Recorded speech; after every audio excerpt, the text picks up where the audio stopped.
അന്താരാഷ്ട്ര നിയമങ്ങൾ എന്നത് നിലവിലുണ്ടോ എന്ന് ശങ്കിക്കും വിധമുള്ള കാര്യങ്ങളാണ് ഈ ലോകത്ത് നടക്കുന്നത്. അമേരിക്കയും ഇസ്രയേലും ചേർന്ന് ഇറാനുമേൽ യുദ്ധം ആരംഭിച്ചിട്ട് ഇന്ന് 11 നാളുകളാവുകയാണ്. ഇന്നത്തെ ദിവസത്തിൻ്റെ പ്രത്യേകത, അതായത് ഇന്നലെ ഇറാൻ്റെ പരമോന്നത നേതാവിനെ തിരഞ്ഞെടുത്ത ദിവസം കൂടിയാണ്.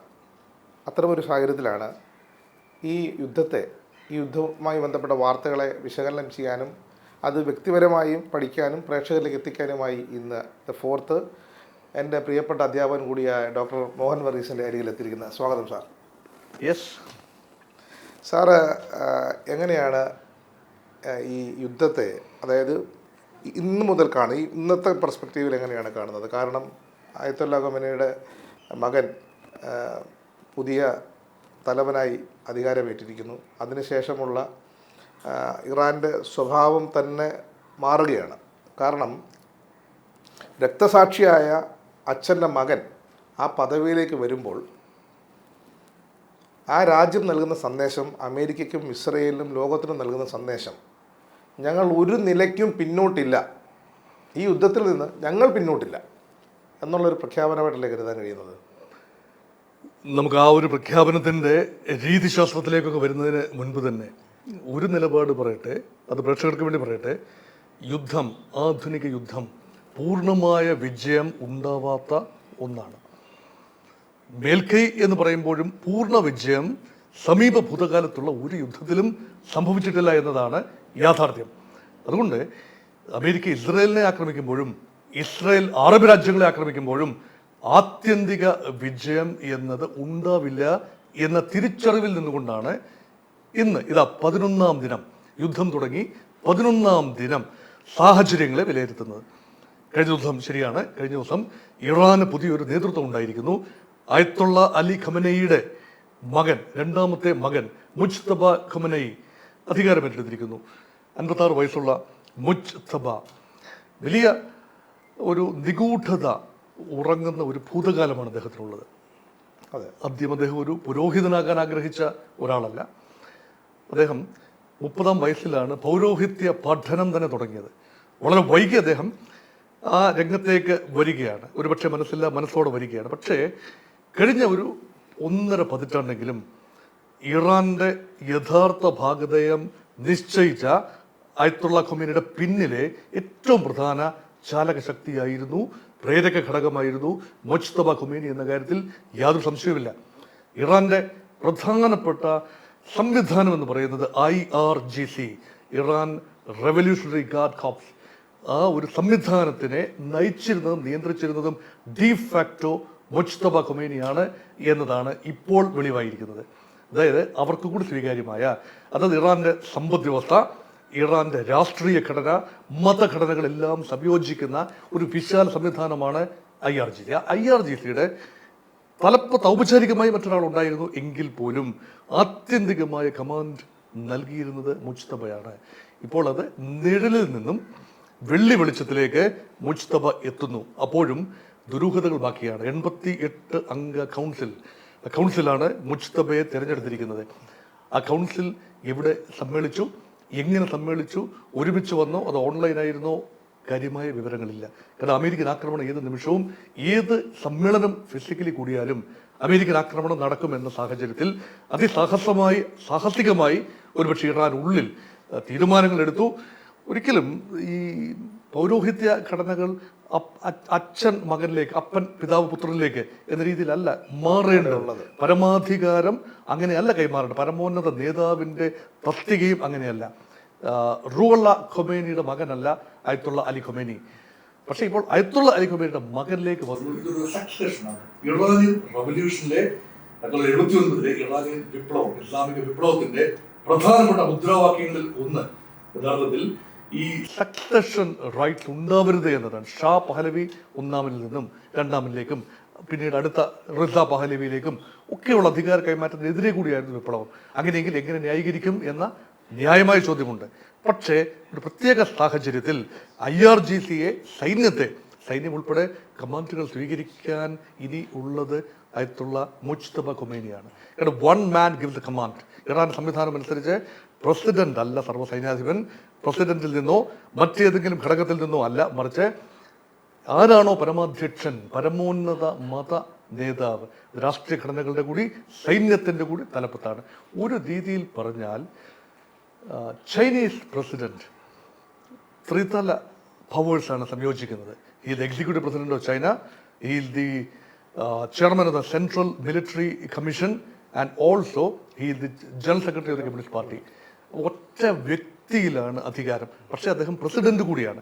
ഇവിടെ പ്രസിഡന്റ് അല്ല, ഇത് വേറൊരു പ്രസിഡന്റുണ്ട്, നാമമാത്ര അധികാരങ്ങളുള്ള എന്നാൽ ഒരു മുഖമുള്ള മസൂദ് പെസഷ്കിയാൻ.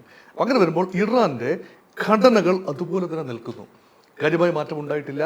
അയത്തുള്ള അലി ഖുമേനി കാലയവനിക്കുള്ളിൽ മറഞ്ഞിരിക്കുന്നു. പക്ഷേ അദ്ദേഹം തുടങ്ങി വെച്ച അല്ലെങ്കിൽ അദ്ദേഹത്തിന്റെ കാലത്ത് മുന്നോട്ട് പോയ സംവിധാനം തകർക്കുക എന്ന അമേരിക്കൻ ലക്ഷ്യം പൂർത്തീകരിച്ചിട്ടില്ല എന്ന് കാണാം. ഈ പശ്ചാത്തലത്തിലാണ് in the name of Mojtaba ആണ് കഴിഞ്ഞ ദിവസം ഇറാൻ നടത്തിയ ആക്രമണങ്ങളെല്ലാം തന്നെ. അപ്പോൾ ആ ഒരു പശ്ചാത്തലത്തിൽ 11-ാം ദിവസം കഴിയുമ്പോൾ യുദ്ധതന്ത്രങ്ങൾ മാറുമോ? കൂടുതൽ ഹാർഡ് ലൈൻ ലീഡർഷിപ്പിലേക്ക് വരുന്നു? ഒരു മിതവാദി നേതൃത്വമുണ്ട്, അതാണ് മസൂദ് പെസഷ്കിയാൻ. ഇറാന്റെ തെരഞ്ഞെടുപ്പ് പോലും, പ്രസിഡന്റ് തെരഞ്ഞെടുപ്പ് പോലും പരമോന്നത നേതാവ് അനുവദിക്കുന്ന മിതവാദി ഒരാൾ, സ്വല്പം കൂടെ തീവ്ര നിലപാടുള്ള മറ്റൊരാൾ, ഇത് തമ്മിലുള്ള ഒരു പോരാട്ടമാണ് നടക്കുന്നത്. അതിൽ തന്നെ മസൂദ് പെസഷ്കിയാൻ എന്ന മിതവാദിയാണ് ഇറാൻ ജനത തീരുമാനിച്ചത്, പ്രസിഡന്റായി തീരുമാനിച്ചത്. അതേസമയം നോക്കൂ, ഇപ്പോൾ ഈ ആക്രമണത്തിൽ കഴിഞ്ഞ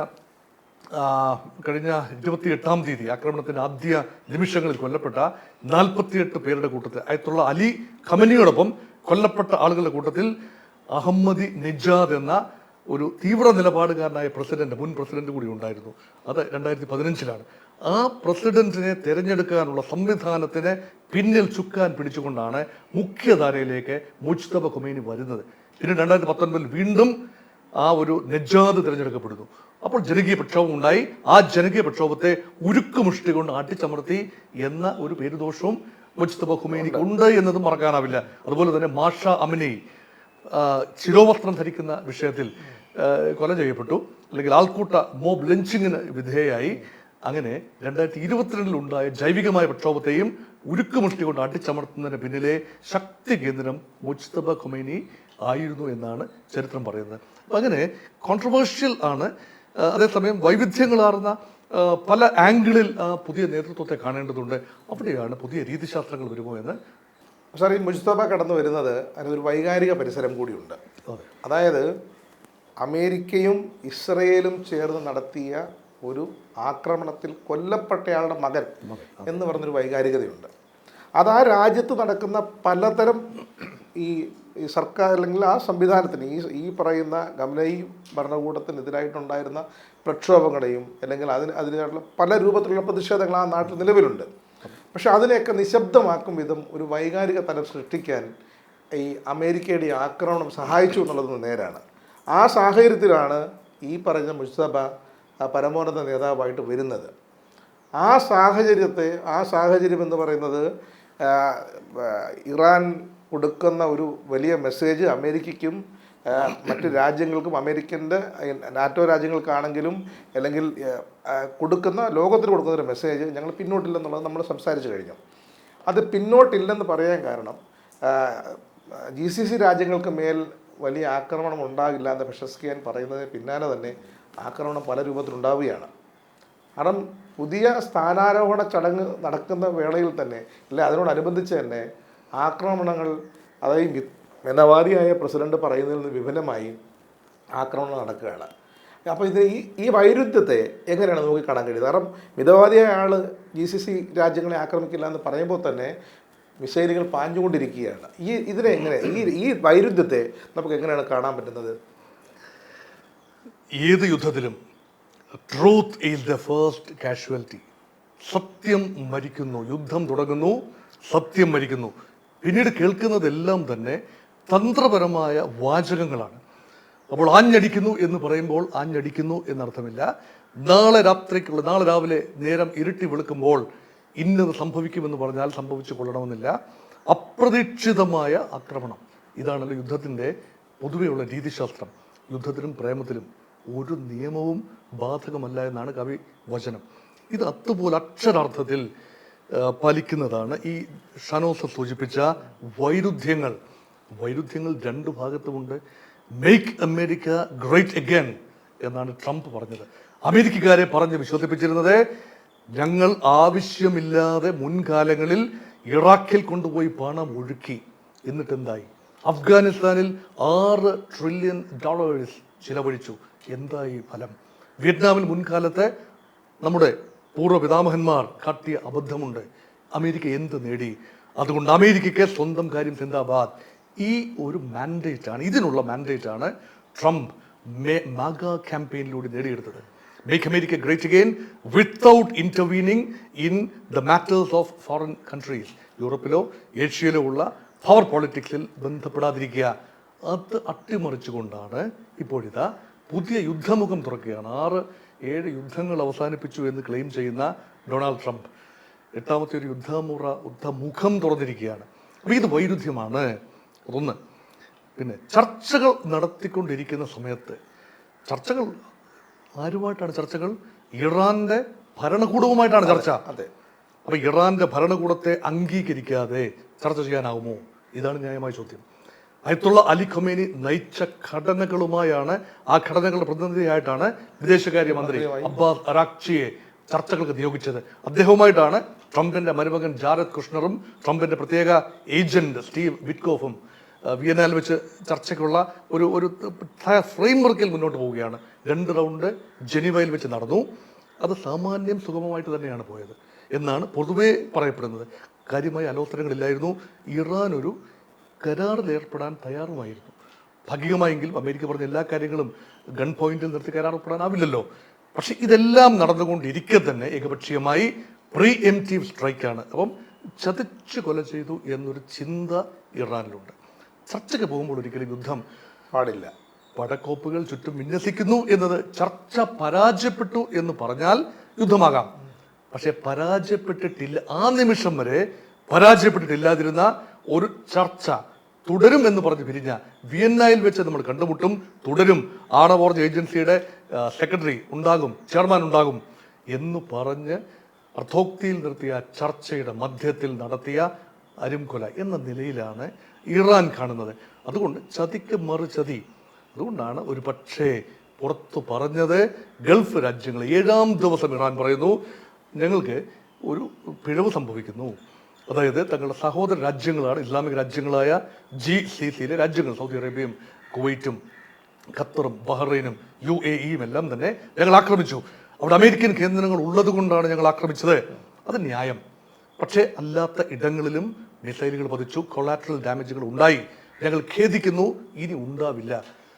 ഇത് പറയുന്നത് മിതവാദി പ്രസിഡന്റായ പെസഷ്കിയാനാണ്. പക്ഷെ ഉടനടി തന്നെ അതിന് തിരുത്തൽ വന്നു. പെസഷ്കിയാൻ തന്നെ തിരുത്തി പറഞ്ഞു ഞങ്ങൾ അമേരിക്കൻ താവളങ്ങൾ ആക്രമിച്ചുകൊണ്ടേയിരിക്കും. അമേരിക്കയ്ക്ക് നിങ്ങൾ താവളങ്ങൾ ഒരുക്കി കൊടുക്കുന്നതിൽ അൽ ഉദൈദ് താവളം, അമേരിക്കയുടെ ഏറ്റവും വലിയ വ്യോമതാവളം ഖത്തറിലാണ്. അതുപോലെ 5ാം കപ്പൽപ്പടയുടെ ആസ്ഥാനം ബഹ്റൈനിലെ മനാമയിലാണ്. ഇതെല്ലാം നിലനിൽക്കെ ഞങ്ങൾ ആക്രമിച്ചുകൊണ്ടേയിരിക്കും എന്ന് തിരുത്തി പറയേണ്ടി വന്നു പെസഷ്കിയാൻ. കാരണം ഒരു ഹാർഡ് ലൈൻ ലീഡർഷിപ്പ്, അത് മുജ്തബ ഖൊമേനിയൊക്കെ തന്നെ നയിക്കുന്ന ഹാർഡ് ലൈൻ ലീഡർഷിപ്പിന്റെ കയ്യിലാണ് യഥാർത്ഥ നിയന്ത്രണം.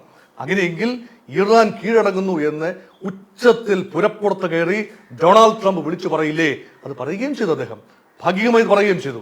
അപകടം മനസ്സിലാക്കി ഇറാൻ രീതിശാസ്ത്രം മാറ്റിപ്പിടിച്ചു. തങ്ങൾ മുൻപത്തേതുപോലെ തന്നെ ആക്രമണം തുടരും. എപ്പോൾ യുദ്ധം അവസാനിക്കണം എന്ന് ഞങ്ങൾ തീരുമാനിക്കും. നിങ്ങൾ യുദ്ധം തുടങ്ങി വെച്ചു, യുദ്ധം എപ്പോൾ അവസാനിപ്പിക്കണമെന്ന് ഞങ്ങൾ തീരുമാനിക്കും. കല്ലേപ്പിളർക്കുന്ന ഒരു പ്രഖ്യാപനമാണ്. ആ ഒരു രീതിയിൽ 2 ഭാഗത്തും റിസോൾവ് ഉണ്ട്. അപ്പോൾ അവിടെ ആരാദ്യം കണ്ണു ചിമ്മും? ഇതാണ്. അമേരിക്കയ്ക്ക് വേണമെങ്കിൽ ഇപ്പോൾ പറയാം ഞങ്ങൾ പല മൾട്ടിപ്പിൾ ടാർഗറ്റ് അച്ചീവ് ചെയ്ത് കഴിഞ്ഞു. ഒന്ന്, പരമോന്നത നേതാവിനെ 1ാം ദിവസം 1ാം മണിക്കൂർ 1ാം നിമിഷം വധിച്ചു. അത് വലിയ നേട്ടമാണ്. മിസൈൽ ശേഖരം, ഇറാന്റെ ആപത്കാരികളായ മിസൈൽ ശേഖരം വലിയ തോതിൽ നശിപ്പിച്ചു കഴിഞ്ഞു. ആണവ സാങ്കേതിക വിദ്യയുമായി ഇറാൻ ഇനി അടുത്ത 10 വർഷത്തേക്ക് മുന്നേറില്ല എന്ന് ഞങ്ങൾ ഉറപ്പുവരുത്തി. ഞങ്ങൾ ഈ 2025-ൽ ഇസ്ഫഹാനിലും നഥാൻസിലും ഫർദോയിലും ഉള്ള ആണവ നിലയങ്ങൾ തച്ചു തകർത്തു. ഇപ്പോൾ നഥാൻസ് ഞങ്ങൾ വീണ്ടും ആക്രമണം നടത്തി.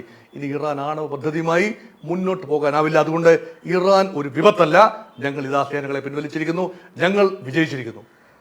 ഇത് പറയാം, ഇറാനും പറയാം, ഞങ്ങൾ വിജയിച്ചിരിക്കുന്നു, പൂർണ്ണമായി ഞങ്ങളുടെ ഭരണത്തെ മാറ്റുമെന്ന് പറഞ്ഞുകൊണ്ട് ഇറങ്ങി പുറപ്പെട്ടവർ ഞങ്ങൾ ഇപ്പോഴും ഫേംലി എൻട്രൻസ്ഡ് ആണ്. ഞങ്ങളുടെ പരമോന്നത നേതാവ് വധിക്കപ്പെട്ടു, പക്ഷേ ഞങ്ങളുടെ സംവിധാനം ഇൻടാക്റ്റ് ആണ്.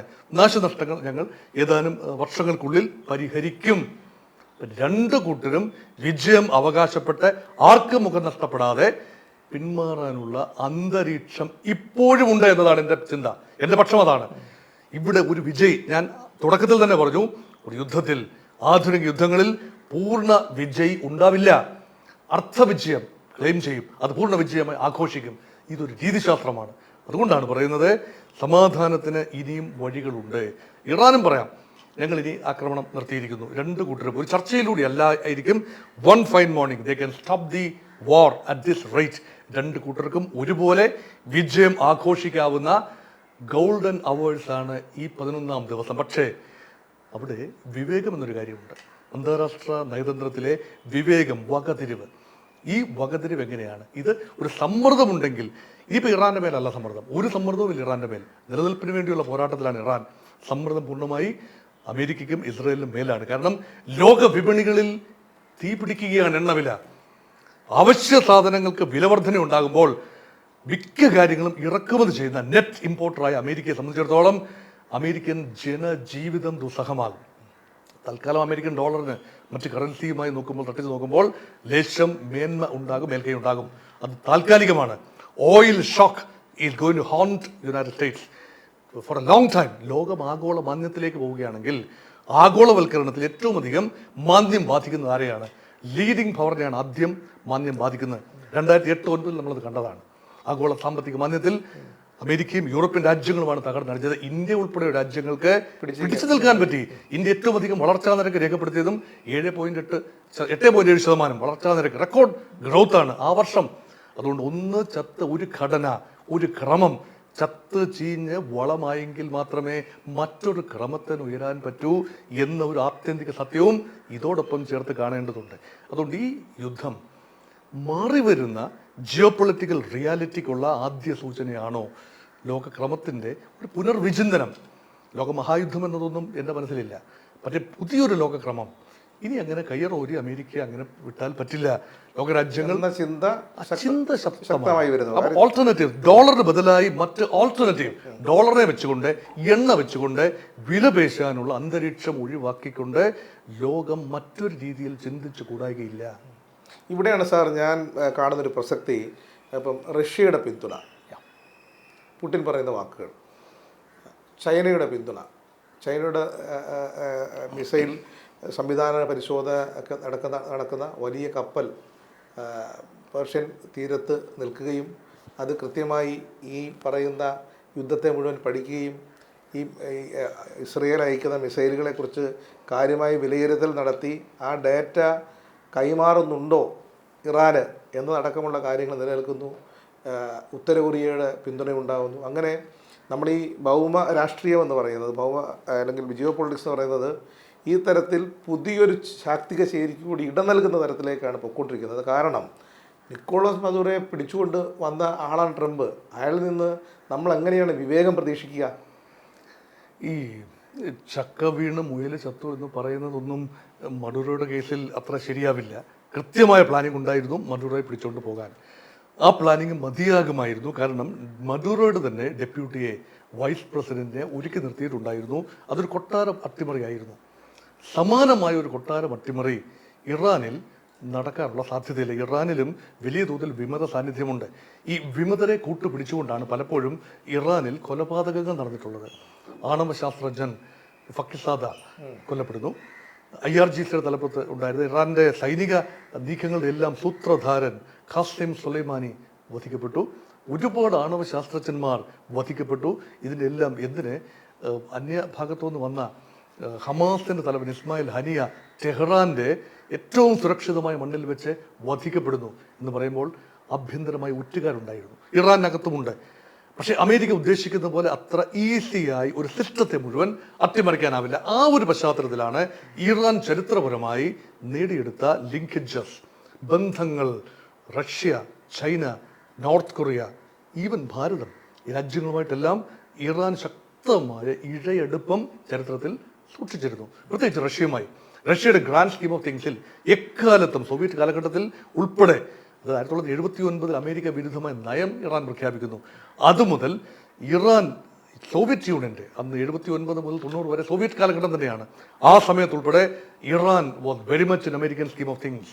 അതിനുശേഷവും റഷ്യ, ബോറിസ് യെൽസിൻ്റെ റഷ്യ, പിന്നീട് പുടിൻ്റെ റഷ്യ, ആ റഷ്യ എക്കാലത്തും സിറിയയുമായും, അതായത് ബാഷർ അൽ അസദിൻ്റെ ഭരണകൂടവുമായും ഇറാൻ്റെ ഭരണകൂടവുമായും ശക്തമായ ബന്ധം.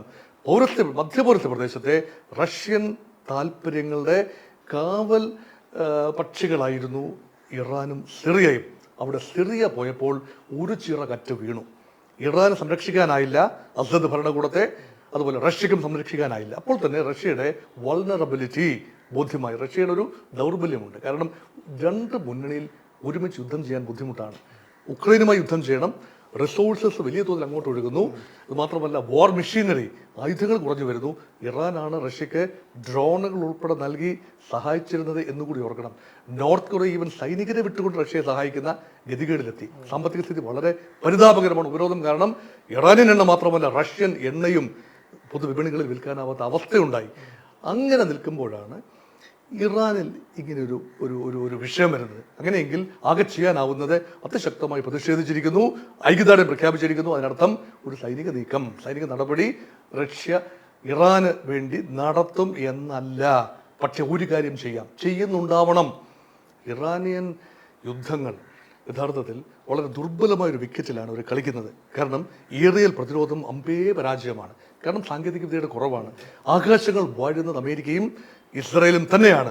പക്ഷേ എത്ര കാലം എന്നതാണ് ചോദ്യം. ഇവിടെയാണ് റഷ്യയുടെ സാങ്കേതിക വിദ്യ, പ്രത്യേകിച്ച് സാറ്റലൈറ്റുകൾ. റഷ്യൻ സാറ്റലൈറ്റുകൾ വളരെ സജീവമാണ്.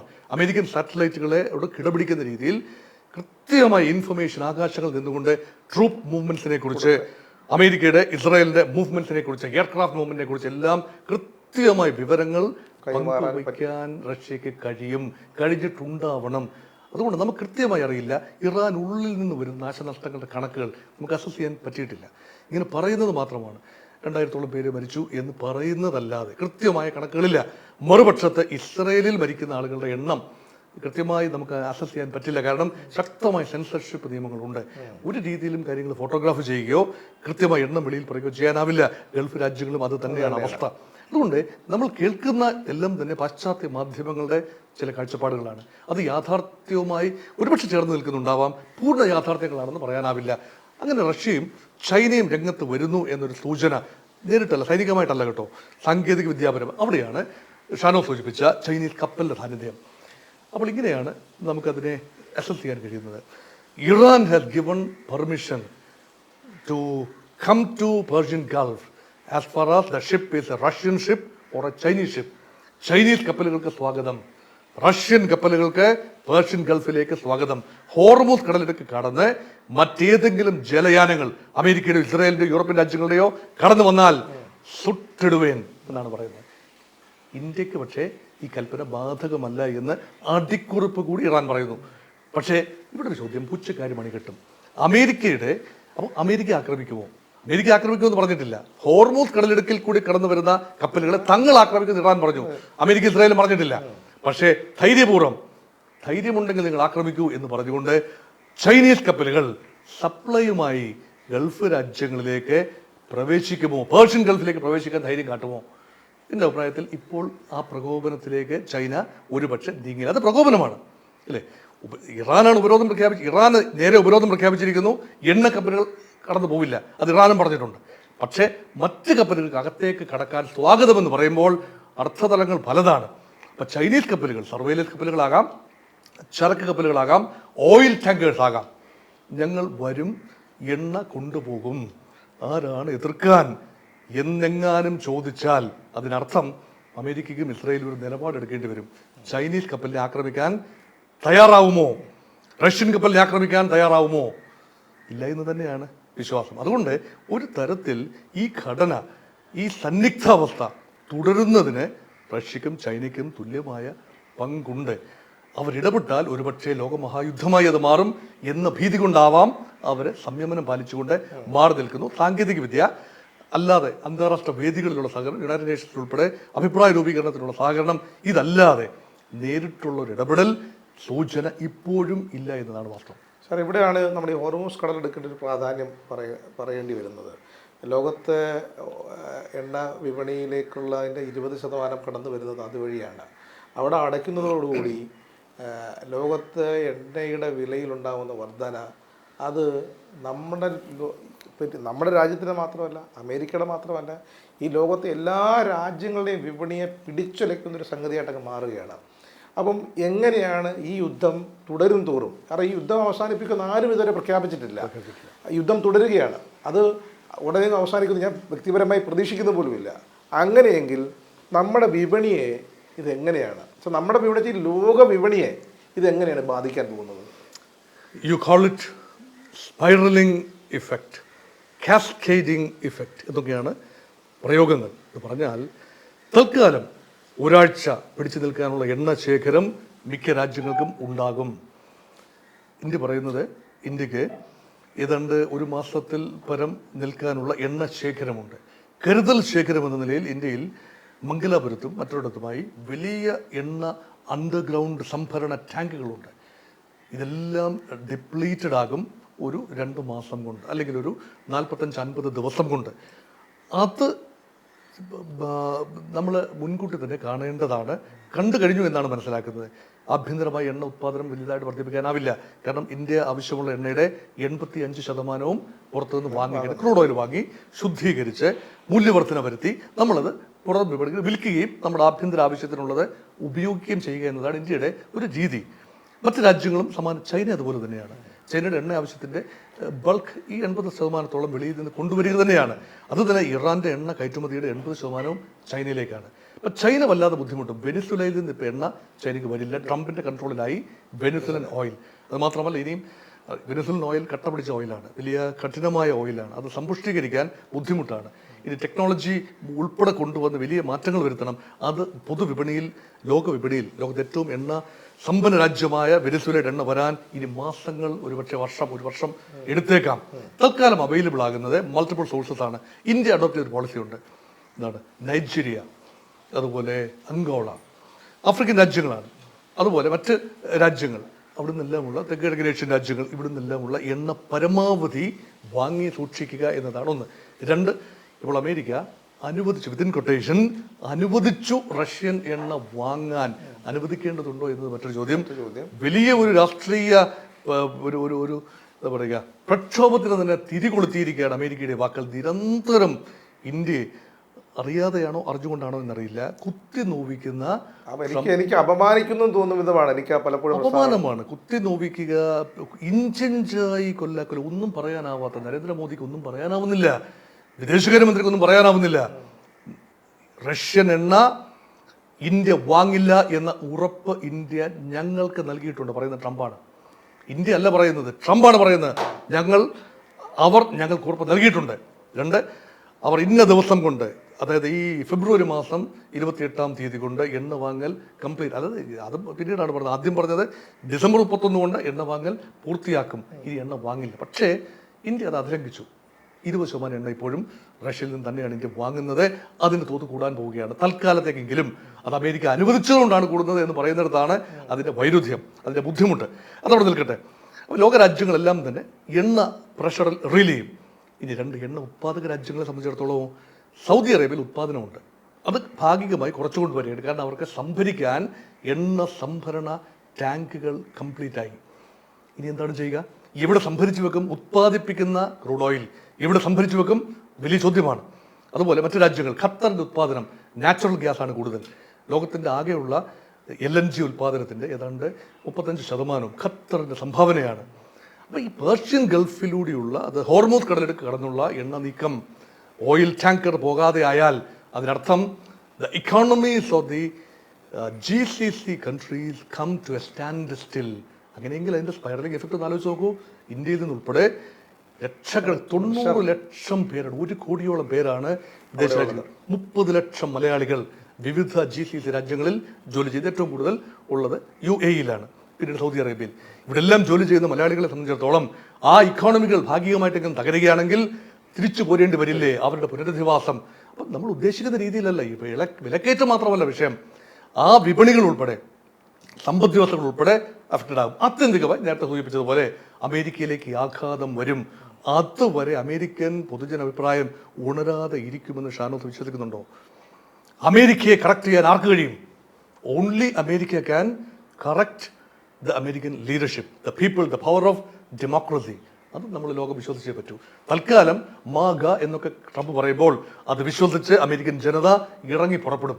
പക്ഷെ മറ്റൊന്നാണ്, അവരുടെ ജീവിതത്തിൽ ബാധിക്കുമ്പോൾ മറ്റൊരു ചിത്രമാകും അമേരിക്കയുള്ളിൽ. തൽക്കാലം ട്രംപിന് നെഞ്ചുവിരിച്ച് നിൽക്കാം. സെനറ്റ് അനുവദിച്ചിരിക്കുന്നു, എന്നെ ഹൗസ് ഓഫ് റെപ്രസെന്റേറ്റീവ്സ് അനുവദിച്ചിരിക്കുന്നു, ഞാൻ യുദ്ധവുമായി മുന്നോട്ട് പോകൂ എന്നാണ് പാർലമെന്റ് പറയുന്നത്. നാളെ മാറാം. നവംബർ മാസം അമേരിക്കയിൽ തെരഞ്ഞെടുപ്പ്, ഇടക്കാല തെരഞ്ഞെടുപ്പിന്റെ മാസമാണ്. സെനറ്റ് ഇലക്ഷൻ നടക്കും, ഹൗസ് ഓഫ് റെപ്രസെന്റേറ്റീവ്സ് ഇലക്ഷൻ നടക്കും. ട്രംപിന്റെ പാർട്ടിയുടെ ജനപ്രീതി എക്കാലത്തെയും താഴ്ന്ന നിലയിലാണ്. ട്രംപിന്റെ ജനപ്രീതിയും വളരെ മോശമാണ്.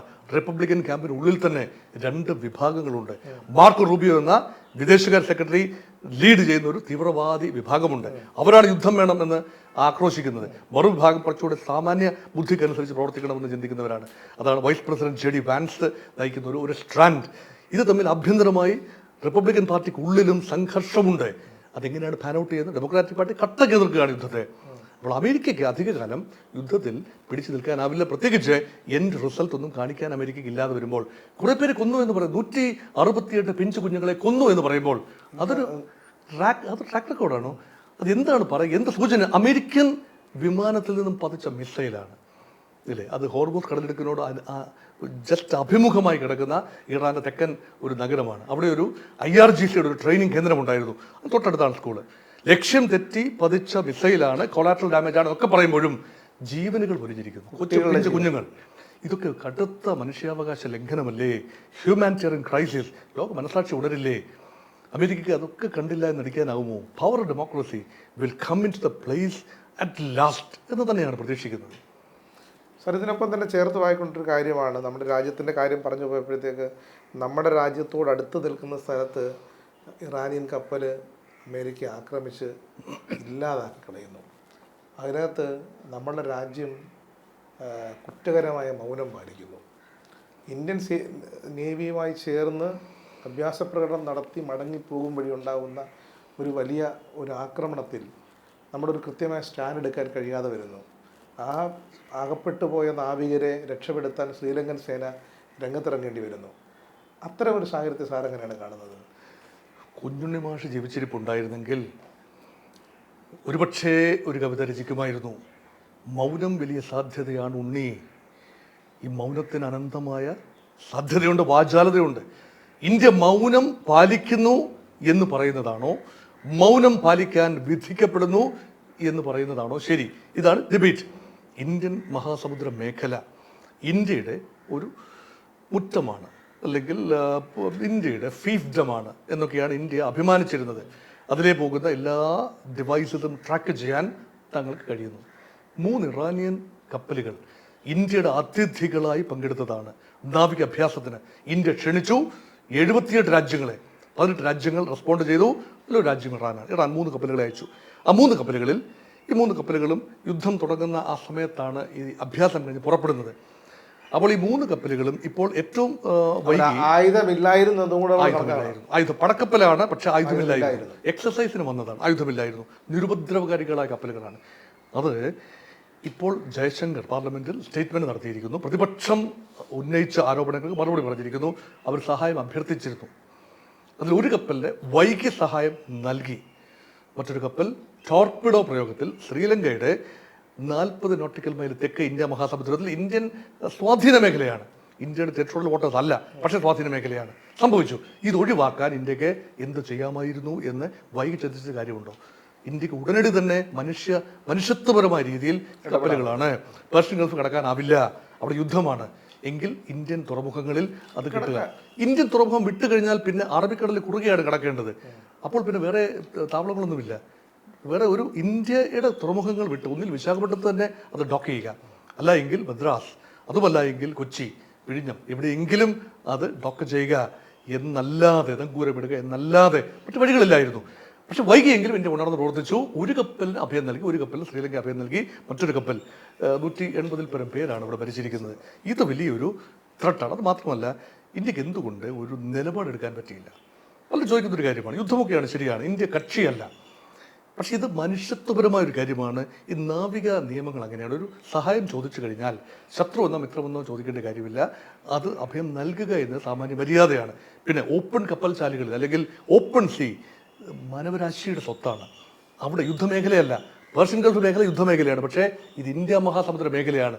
അവിടെ യുദ്ധം നടത്താൻ ധാർമ്മികമായി ഒരു രീതിയിലും അമേരിക്കയ്ക്ക് കഴിയില്ല. അവിടെ ചെയ്തിട്ടുണ്ട് എങ്കിൽ നഗ്നമായ ലംഘനമാണ്. അന്താരാഷ്ട്ര മാരിടൈം നിയമങ്ങളുടെ നഗ്നമായ ലംഘനമാണ്. അങ്ങനെ പറയാമായിരുന്നു ഇന്ത്യക്ക്, ഇത് ലംഘനമാണ്, മാരിടൈം നിയമങ്ങൾ ലംഘനമാണ് എന്നെങ്കിലും പറയാമായിരുന്നു. അപ്പം പറയേണ്ടത് അത്തരം കടുപ്പമുള്ള വാക്കുകളൊന്നും വരുന്നില്ല എന്നുള്ളത് നിരാശാജനകമായി പ്രതിപക്ഷ പാർട്ടികളും ലോകത്തെ മറ്റ് ടെലിവിഷൻ ചാനലുകൾ പോലും ഇന്ത്യയെ അല്ലെങ്കിൽ ഇന്ത്യയുടെ നേതൃത്വത്തെ ട്രോളുന്ന വിധം മറ്റ് വിദേശ രാജ്യങ്ങളിലെ ടെലിവിഷൻ അവതാരകർ പോലും സംസാരിക്കുന്നുള്ളതാണ് കഴിഞ്ഞ ദിവസം കണ്ടൊരു വീഡിയോ. ശ്രീ ഷാനോസ്, എന്തുകൊണ്ടാണ് ഇന്ത്യ വലിയ ക്ലെയിംസ് നടത്തുന്നത്? ഇന്ത്യ ആണവ ശക്തിയാണ്, ഇന്ത്യ വലിയ ലോകത്തെ ഏറ്റവും വലിയ ജനാധിപത്യ രാജ്യമാണ്, 4ാമത്തെ വലിയ സമ്പദ് വ്യവസ്ഥയാണ്, വലിയ സൈനിക ശക്തിയാണ്, അതുമാത്രമല്ല ബഹിരാകാശത്തെ വലിയ ശക്തിയാണ്. ഓട്ടോറിക്ഷ ഓടിക്കുന്ന ചെലവിൽ ചന്ദ്രനിൽ വരെ പോയി മടങ്ങിയ ഒരു പരിവേഷണമാണ് ഇന്ത്യക്കുള്ളത്. അപ്പോൾ എല്ലാ കാര്യത്തിലും ഇന്ത്യ വളർന്നുകൊണ്ടിരിക്കുന്നു. പക്ഷേ എന്തിനു വേണ്ടിയാണ്? India needs A space in the global scheme of things. പക്ഷെ ഇതുണ്ടാകണമെങ്കിൽ കൃത്യമായ നിലപാടെടുത്ത് അത് പ്രഖ്യാപിക്കാൻ സമയത്തിന് പ്രകോപനത്തിന് പോകുക എന്നതല്ല. നെഹ്റുവിൻ്റെ കാലഘട്ടത്തിൽ വളരെ ദുർബലമായിരുന്നു ഇന്ത്യയുടെ സമ്പദ് വ്യവസ്ഥ. അത് ഇന്ത്യ ശൈശവദിശയിലാണ്, പഞ്ചവത്സര പദ്ധതികളൊക്കെയായി മുന്നോട്ട് പോകുന്ന സമയമാണ്. പക്ഷെ നിലപാട് ഗ്ലോബൽ വിഷയത്തിൽ ചേരുചേരായ്മ ഉണ്ടായിരുന്നപ്പോൾ പോലും നിലപാടുകൾ എടുത്തിരുന്നു. സോവിയറ്റ് ഇന്റർവെൻഷൻ ഇൻ അഫ്ഗാനിസ്ഥാൻ, അതിൽ നിലപാടെടുത്തുകൊണ്ട് ഭാരതം പറഞ്ഞു അത് തെറ്റ്. അമേരിക്ക ഇറാഖിനെ ആക്രമിച്ചു മൻമോഹൻ സിംഗിന്റെ സമയത്ത്. മൻമോഹൻ സിംഗ് എന്ന അമേരിക്കയിലാണ്. അത് തെറ്റിപ്പോയിരിക്കുന്നു. വളരെ പതിഞ്ഞ ശബ്ദത്തിൽ പറയുന്ന കാര്യങ്ങൾ, ശബ്ദത്തിന്റെ ഗാംഭീര്യമല്ല. യുഎന്നിൽ പറഞ്ഞു, അമേരിക്കയ്ക്ക് ഉള്ളിൽ നിന്നുകൊണ്ട് പറഞ്ഞു. അത് തെറ്റാണ്. ഒരു സ്വതന്ത്ര പരമാധികാര രാജ്യം മറ്റൊരു പരമാധികാര രാജ്യത്തിന് മേൽ നടത്തുന്ന ആക്രമണം തെറ്റാണ്. Any time that is not right. ഇത് പറയാൻ എന്താണ് വിമുഖത? അപ്പോൾ അവിടെ അമേരിക്കയ്ക്ക് ഹിതകരമല്ലാത്ത വാക്കുകൾ ഉച്ചരിക്കുന്നതിൽ നിന്നും മാറി നിൽക്കുന്നു എന്ന് പറയുമ്പോൾ ലോകം എത്ര ഗൗരവത്തിൽ ഭാരതത്തെ കാണും എന്നതാണ്. താൽക്കാലിക ലാഭത്തിന് വേണ്ടി ആത്യന്തികമായ ഒരു ആർജവം, ശക്തി, ആ മൃദുശക്തി, അത് ഡിപ്ലോമസിയുടെ മൃദുശക്തിയാണ്, പ്രഖ്യാപനങ്ങളുടെ ശക്തിയാണ്. അത് തീവ്രശക്തി, ആയുധശക്തി അല്ല, ഇച്ഛാശക്തിയാണ്. പറയാനുള്ള ഇച്ഛാശക്തി, റിസോൾവ് ഇല്ലാതെ പോകുന്നു എന്ന് പറയുമ്പോൾ ഇന്ത്യൻ ഡിപ്ലോമസിയുടെ, ഇന്ത്യൻ പൊളിറ്റിക്കൽ ലീഡർഷിപ്പിൻ്റെ ഈ ഒരു റിസോൾവ് അതെവിടെ എന്ന ചോദ്യമുണ്ടാവും. സ്വാഭാവികമായി ദീർഘകാലം ഇന്ത്യയെ ഹോണ്ട് ചെയ്യാൻ പോകുന്ന കാര്യം താൽക്കാലികമായ നേട്ടങ്ങൾ തന്നെയാവും. ഉറപ്പായി ഇൻഡോ അമേരിക്കൻ വ്യാപാര കരാറിലൂടെ ചില നേട്ടങ്ങൾ ഉണ്ടാകും ഇന്ത്യക്ക്. എപ്സ്റ്റീൻ ഫയലിൻ്റെ ഒക്കെ കാര്യം നിറം പിടിപ്പിച്ച് പറയും, അതൊക്കെ ഇവിടെ മാറി നിൽക്കട്ടെ, അതൊക്കെ ഒന്നും തെളിയിക്കാനാവുന്ന കാര്യങ്ങളല്ല. എപ്സ്റ്റീൻ ഫയലിൻ്റെ കാര്യം, മറ്റ് പെഗാസസ്, ഇതൊക്കെ കോൺസ്പിറസി തിയറീസായി മാറ്റി നിർത്തുന്നു. പക്ഷേ ക്ലീനായി പറയാവുന്ന ചില അഭിപ്രായങ്ങളുണ്ടായിരുന്നു. ആരും ദോഷം പറയാത്ത അഭിപ്രായങ്ങളാണ്. അതുപോലും പറയാൻ ഇന്ത്യക്ക് കഴിയാതെ പോകുമ്പോൾ ഇന്ത്യ എങ്ങോട്ട്? ചോദ്യമുണ്ട്. എന്തായാലും നമ്മൾ ഇറാൻ്റെ യുദ്ധം തുടങ്ങി വെച്ച ഫെബ്രുവരി മാസം 28 മുതൽ ഇന്ന് വരെയുള്ള 11ാം ദിവസം വരെയുള്ള കാര്യങ്ങൾ നമ്മൾ പറഞ്ഞു കഴിഞ്ഞു. ഞാൻ ഇപ്പോഴും പ്രതീക്ഷിക്കുന്നത് ഈ യുദ്ധം, ഈ മുസ്തഫയുടെ കടന്നുവരവോടുകൂടി യുദ്ധം അവസാനിക്കില്ല എന്നുള്ള ഉറച്ച വിശ്വാസത്തിലാണ് ഞാൻ സാറിനോട് സംസാരിക്കുന്നത് തന്നെ. എങ്കിലും പക്ഷെ നമ്മൾ ആഗ്രഹിക്കുന്നത് യുദ്ധം ആത്യന്തികമായി ഏറ്റവും അധികം ബാധിക്കുന്നത് സാധാരണ മനുഷ്യരെയാണ്, സ്ത്രീകളെയും കുട്ടികളെയുമാണ്. ഒരുപാട് മനുഷ്യരെ നിരാലംബരാക്കുന്ന ഒരു ഏർപ്പാടാണ് യുദ്ധമെന്ന് പറയുന്നത്. ലോകത്തൊരിടത്തും യുദ്ധം ഉണ്ടാകരുത്. ഒരു പരമാധികാര രാജ്യം മറ്റൊരു പരമാധികാര രാജ്യത്തിന് മുകളിൽ കടന്ന് കയറരുത്. ഇത്തരമൊരു ലോകക്രമമാണ് വേണ്ടത്. അതുതന്നെയാണ് സാറ് തുടക്കത്തിൽ പറഞ്ഞത്. അത് ഞാൻ ആവർത്തിക്കുക മാത്രമാണ്. എന്തായാലും ഈ വിലപ്പെട്ട സമയം ഞങ്ങൾക്ക് വേണ്ടി ചെലവഴിച്ചതിൽ എല്ലാവരും നന്ദിയും പറഞ്ഞുകൊണ്ട് ഈ അവസാനിപ്പിക്കുകയാണ്. Thank you.